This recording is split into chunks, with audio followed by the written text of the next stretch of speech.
15th of June is commemorated globally as World Elder Abuse Awareness Day, and this year it's focused on gender-based violence among the elderly.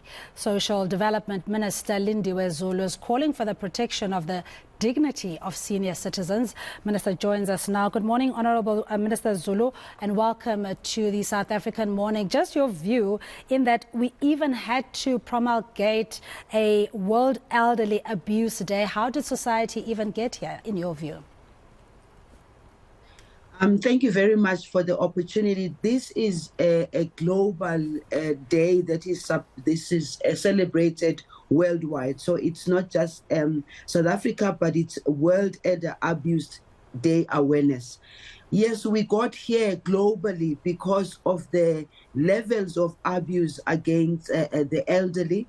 But of course, as South Africans, we need to focus on our own and look after our own people.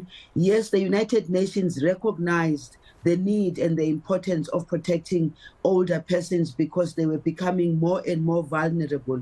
And as a matter of fact, the more there are instabilities or slow development or poor economic development, the more it affects the elderly, because many of them, by the way, it's 60 and above, and therefore many of them retire. Many of them do not have much income after that. In South Africa in particular, many of them do not have any other income save for the income that they get as their social grants.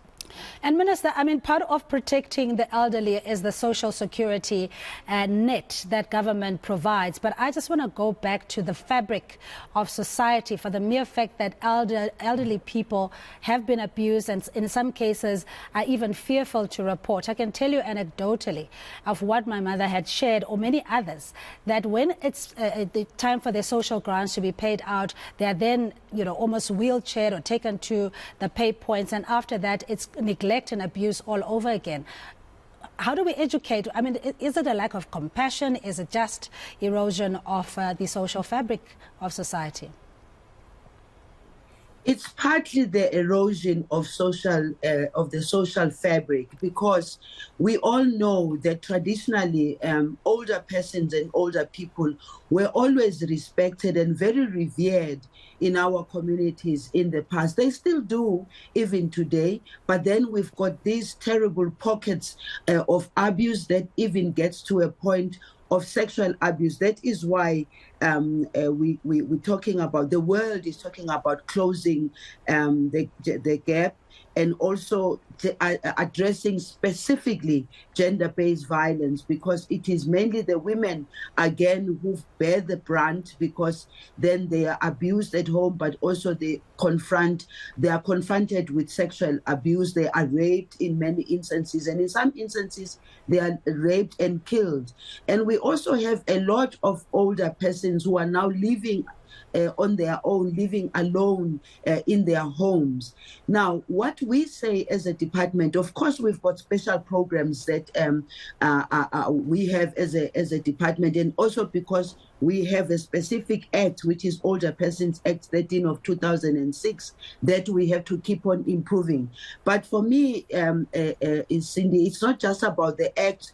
They are covered by the Constitution, but we need to go beyond saying the Constitution covers them, the law covers them. We need to activate programs in communities where the neighbors even know that there's ukhona ugogo nomkhulu, or ugogo ohlala yedwa, or umkhulu ohlala yedwa.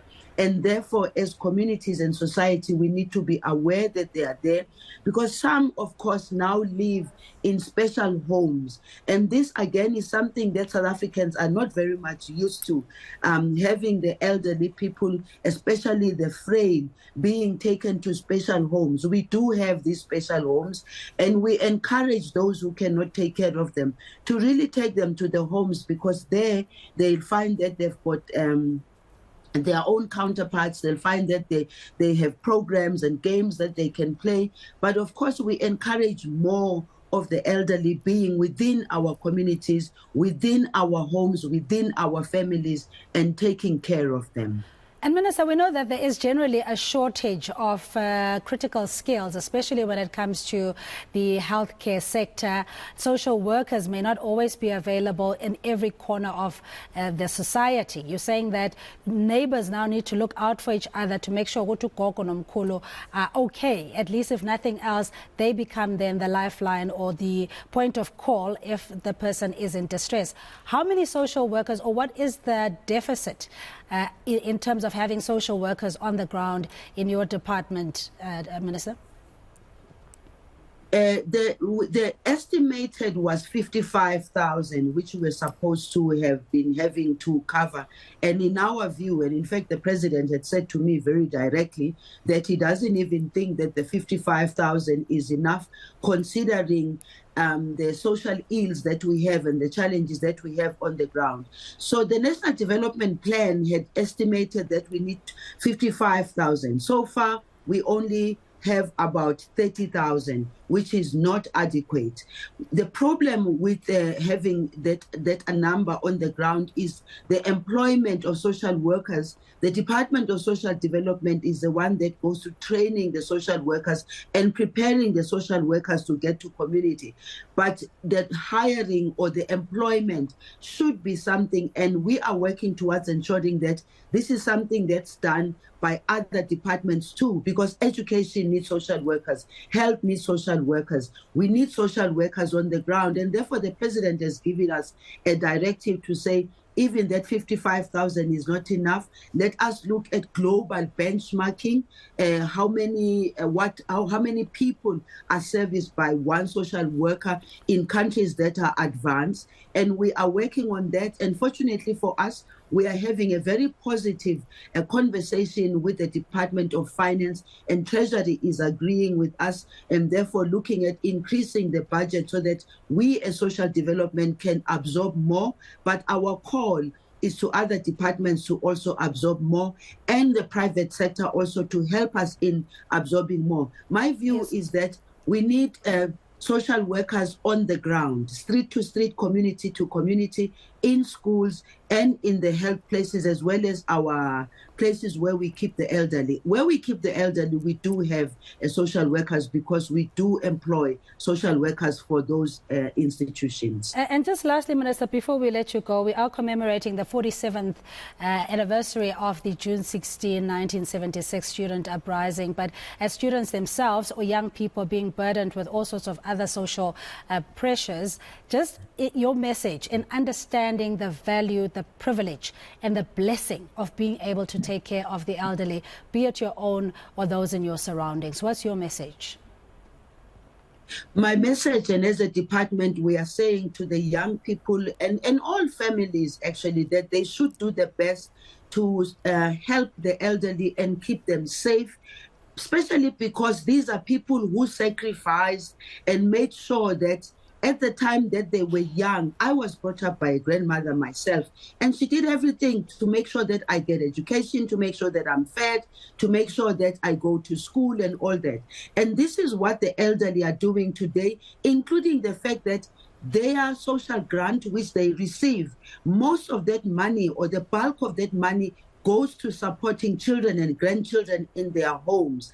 And therefore, the message is to say we have a responsibility, as those of us who have the capacity and capability, we've got the responsibility of taking care of the elderly.